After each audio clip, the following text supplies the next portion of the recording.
ইচ্ছা করে তোমায় লইয়া চাঁদের দেশে যাই গিয়া সুখের ঘর বানাই। প্রেমের দেশে থাকমু আমরা দুজনাই কোনো ভাবনা, আমার মনের পালকিতে রাখমু তোমায় বসা যাইয়া গো যাইতে দিমু না।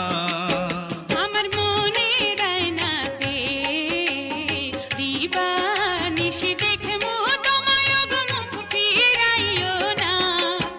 আমরা শিমুল পারুল দুইজনে জীবন মরণ একই সাথে মোদের এই